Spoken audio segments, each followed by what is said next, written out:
Ladies and gentlemen, welcome back to another Fallout 76 video with me, Blackwell, here at Blackwell TV. Don't forget we are an official ambassador for Green Man Gaming, so head to greenmangaming.com to get money off top titles. Anyway, on to today's video. Hello ladies and gents, hope you're doing well. Today's video is going to be a little bit different to the normal daily challenges videos that you see from me. In today's video, I want to be talking a little bit about Fallout first. So this is not an advert in any way. I just want to explain to you guys what I know about Fallout first, and is it worth subscribing, essentially, in 2023. Is it worth subscribing to Fallout first? That's the name of the video, so that's what we're going to be going through today. So if you're a veteran of Fallout first, if you're a veteran to Fallout 76, you'll know some of the things that you get with Fallout first and so on. So if you're a new player, you might be reading these splash screens in the game and wondering what it actually entails. So I'm here to sort of explain to you what it means in layman's terms, and also speak about the parts that might not necessarily be covered by the splash screens here as well. So let's get into those. So Fallout First is a premium subscription. It's £11.99 a month, or £99.99p a year. It is a little bit cheaper if you do by the year, but you know, month to month, it works out quite well. Fallout First is a premium membership that provides benefits that include a private world, which you can invite up to 7 friends to play along, making a total of maximum of 8 players. A scrap box with unlimited storage, a placeable survival tent with fast travel point, stash, sleeping bag, and more. 1,650 atoms a month, and an exclusive Ranger armor outfit. So, just to break that down a little bit, you can play in your own private world. You can also play in a custom world, so you can edit some of the functionality there with the weather dynamics. You can put filters on it. You can have a complete map of irradiated enemies. You can sort of tweak things that way and tweak the difficulty. You can have no fall damage. You can have gravity from the moon or lunar gravity or whatever. You can sort of tweak things that way. You can complete score challenges there, but you cannot get XP, and it will not pass over. Or you can get XP, but it won't pass over into Adventure World. Okay, so you can't go into your custom world, farm XP with the additional crazy monsters, and then use that over in Adventure World or Adventure Mode. It doesn't work that way, but yeah. So you've got a private world, which is Adventure Mode, and you've also got a custom world, or several custom worlds, 1 per character, I think, or up to 5, which you can set yourself. You've got a scrap box container with unlimited storage, but you've also got an ammo box with unlimited storage too. What I mean by that is you can get as much junk as you want, and you can be as over encumbered as you like, and you can put it all into your scrap box, and you've got infinite storage there. So while you've got Fallout First, you can put items into your scrap box and into your ammo box, and you can draw it out as well. Once you lose Fallout First, you can draw items from those boxes, but you cannot put it in. It becomes a one-way system if you're not a Fallout First user. You've also got a placeable survival tent with fast travel point, which, to be fair, there's enough fast travel points on the map now, so I won't worry too much about that.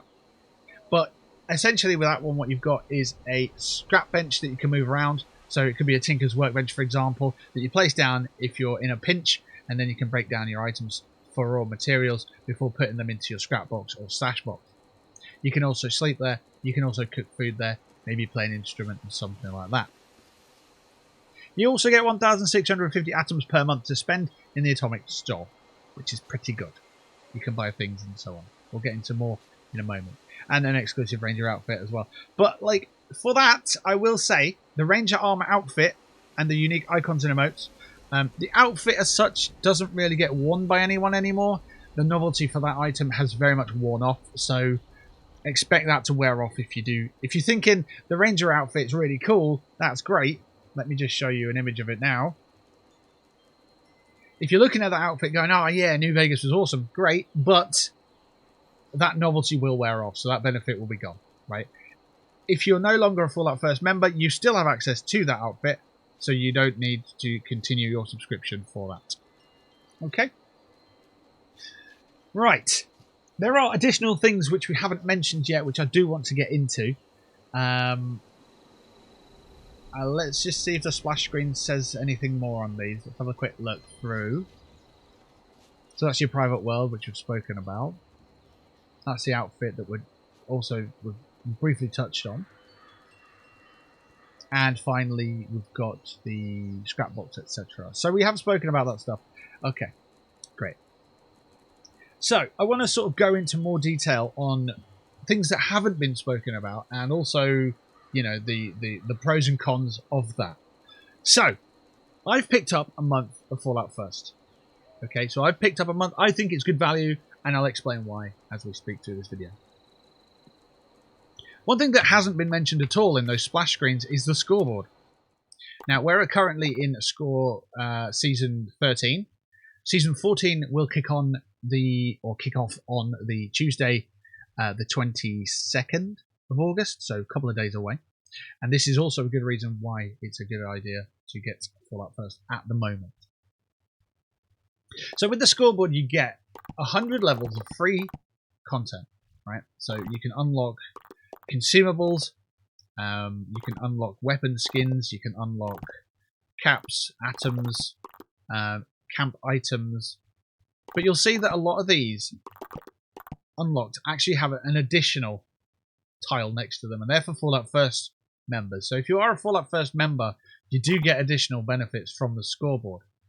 You get a score booster there, you get some stamps, you'll get another poster there, you'll get a theatre door there for your camp, you'll get a film strip photo mode frame. You know, these are quite common. You know, looking through them, you get some scrap kits there, you get a luchador Under Armour. I'm actually wearing the mask on my main character at the moment, so you can have a look at that. You get some more stamps, you get some gold bullion, race car driver outfit. It goes on. You get a pyrotechnic kit there. So you can see there's a lot of additional rewards here. Every second unlock, it seems, is another reward. There you go. Movie set facade, for example. Pretty cool storefronts which you can use to build around as well. So there's that benefit which doesn't get mentioned in these splash screens. Gilded paints for the Gatling gun. There you go. Got some gold bullion there that we've just unlocked, which is nice. Once you get to level 100, you can carry on unlocking consumables. There's another part to mention to this, and it's not just the additional scoreboards that rewards that you get. As a Fallout First member, on the scoreboard, you get boosters. So here you've got a 5% score boost. A bit further on, you get another 10%, and a bit further on, you get another 10%. So if you can see at the top right of my screen, because I've completed the scoreboard, or because I've unlocked all the score boosters, there's another one, I think. Yeah, there's another 10%. We've actually got 25% bonus to our score. Now, you might be considering that, thinking, well, what's the point if you complete the scoreboard? Well, you're unlocking consumables at a faster rate through doing your daily challenges. So if you check out your challenges here, because I'm Fallout First, I get 313 for daily. I get 1250 for the gold star. My weeklies are now buffed to 1250 and 1875. So we're actually completing the scoreboard faster, which in itself is great. But you need to unlock those score boosters through the scoreboard. You also get the little bottle score boosters. I don't know what they're actually called. It's clearly not the bottle score booster, because that's awkward to say. Let me see. Here they are. They're called score boosters. Okay, so you can get temporary score boosters through Fallout anyway, and you can buy these in the store if you do want them. That's the bottle icon on the left. These little fellows. They'll boost your score for 25% for 24 hours, which you can use, obviously, to help your character get through the scoreboard. But having that 25% boost permanently, yeah, it's pretty good. Okay, so that's not mentioned in any of the splash screens. Your scrap box and your ammo box I did cover. If you want to see what they look like, then let's have a look in the atomic shop and I will show you, because this will lead into something else I need to speak about. So here's your ammo box. It's just a locker, really, that you can put your infinite storage of bullets in there. I will say you can't put in fusion cores or plasma cores. They don't count towards ammo because they're technically also batteries. So yeah, bear that in mind. Your scrap box is this one here, which works just like a stash box, but it's got infinite space and it's only for junk. So bear that in mind. Once you're not Fallout First, you can draw from these, so you can take items out, but you cannot put items in. Okay. Other things to mention as Fallout First user, you do get your monthly Fallout First item, which comes free. At the moment, we've got military searchlights. You can put 2 of them at your camp, and they are fantastic. At night, they really do illuminate big Batman-style beacons into the sky. They are superb. Because we're coming towards the end of August, if you pick up Fallout First right now, you'll be able to get this item. And then because your subscription leads into September, you'll be able to get September's free item as well. However, we don't know what that item is. So it could be anything. It could be good, it could be bad. Bit of a gamble on that one. But there you go. You can get 2 monthly items off of 1 subscription. So bear that in mind. You also, in the store, get some Fallout First exclusive offers. So you can see things are on offer here. You know, these are new items actually, so they're not actually on offer. But scrolling through the pages, you'll see some of these items here. Like, for example, they're on offer. This fridge is on offer, and that's on offer. If you keep going, you should see Fallout First tags here in the top corner. And you can see that these are exclusive for Fallout First. And these change every week, I believe. So you can get, like, for example, the Union Bundle is discounted for Fallout First users for 2 days. So if you do want it, you can obviously save a little bit there. Which is nice because you're getting those atoms each month as well. So, you know, it's something to consider. And that seems to be everything that I would like to mention, I think. So let me just run through my little list here. So additional scoreboard rewards, 1,650 atoms a month, private and custom servers, scrap box, ammo box, survival tent. We did mention the survival tent, and they were involved on the splash screen, but some survival tents have different things to others, so bear that in mind. For example, this holiday survival tent may not have an ammo box. These two have scrap boxes, but they don't have ammo boxes. Some of them have, like this, the APC has a tinker bench. So some of them don't have benches, some do. So you've got to sort of look at what ones are available. And, you know, these are not always available, you see. Because this one here, the APC Survival Tent, was available in June 2021. So you won't be able to get that. But other ones will be available, you know. So there's a lean-to, which has an ammo box on it, which I haven't managed to pick up because I didn't have Fallout First at the time, and so on. So yeah, you may want to consider that and see what ones are available at the time that you're getting Fallout First. But yeah, with the Ranger outfit, we've got a couple of them because it was available a couple of times. This one you're going to get regardless of when you sign up for Fallout First. Oh no, that's the Riot paint apparently. That's only available in November 2019, so that's the green one. This is the Desert one, which was only available in May 2020.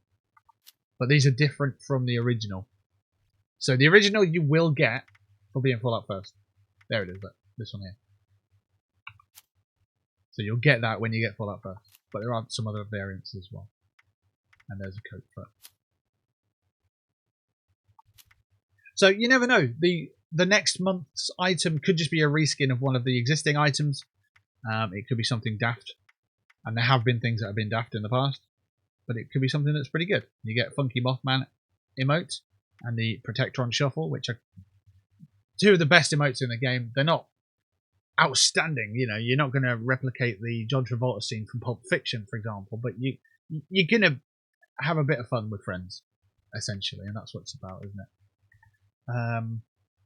So that leads me to the $1 million question, or the $11.99 a month question. Is Fallout First worth it? And my answer to that is not to sit on the fence, but to say yes and no. Yes, it's worth it sporadically. Because if you can put all your stuff in your in your scrap box, and your ammo box periodically, and it'll free up your stash weight, then that's great. But if you use it on a month-to-month basis, then you're not going to feel that benefit so much. You know, you're not going to free up your stash box that often. And inevitably, if you've got a stash box which is full, and you're also running a scrap box and an ammo box, that's not going to fix that problem, is it? Because you're still going to have a full stash box. So the scrap box and the ammo box are useful if your stash box is full of ammo and junk. If it's full of weapons and it's full of meds and it's full of food, then getting the scrap box and the ammo box isn't going to solve that problem. So it's not really worth doing it for that reason. I would assess what you've got in your stash box. Go to a robot vendor, sell off the meats and the foods that you don't use. Assess the legendary armor and weapons that you've got in your stash box, and maybe sell them or re-roll them or put them in legendary exchange machine or whatnot. So yeah, it's not going to fix the problem every time, but sporadically, if you're using the scrap box and the ammo box, they are going to free your stash box up of gear, you know, ammo and junk. So the survival tent's nice, but it's not necessary. The monthly items are nice, again, but they're not necessary. The scoreboard items are nice, and they are good. Some of them are really good, but they're not necessary. So Fallout 76 is a good game without Fallout First. Occasionally, if you get Fallout First, you'll get a bunch of rewards and be like, yeah, this is really cool. This is worth the money. However, on a month-to-month basis, I don't feel that your $11.99 is going to pack that much of a punch each time. Yeah. So if you get a $11.99 subscription for 1 month and it leans over 2 months, then you get your Fallout First free item. You get, you know, you can spam through the scoreboard rewards and collect all those. If you've completed the scoreboard reward, if you've completed the scoreboard and the season isn't going to update for the next month, then is there any point in getting Fallout First? I don't think there is. Because you'll have already claimed the Fallout First rewards from the scoreboard, so you won't have anything extra to claim. So I might have rambled a little bit there, but the point is I'm trying to make. Get Fallout First every now and then. Don't get it every month. It's not worth the value. I hope this has helped. If it has, drop me a thumbs up and drop me a comment on this video and let me know, your thoughts on it. If you think the game's dead, then, that's your opinion and that's fair enough. I don't think it is. I think there's still plenty of content to come from this world. The potential's there. The sandbox is there. We just need more tools and more toys to play with. We're starting to get more world bosses. Atlantic City's coming next year. So as long as we keep playing the game, showing interest in the game, and supporting the game, whether it's sporadically through Fallout First or whether it's through Atom Store purchases or whatever it's through. Maybe it's just through spending time in the game, and playing the events and making sure, because all that data will filter through to Bethesda and they'll know, how many people are playing, what events are successful, how to improve, and so on. Yeah, Atlantic City 2024 should be pretty good. I believe it is a new expedition, so yeah, more on the horizon from me and more on the horizon from Bethesda. So if you like this video, by all means, give me that little thumbs up, like and subscribe for more. There's my luchador mask. Goes well with the rose suit. And I'm out of here. Take care of yourselves. Peace and love to you and yours. Catch you on the next one.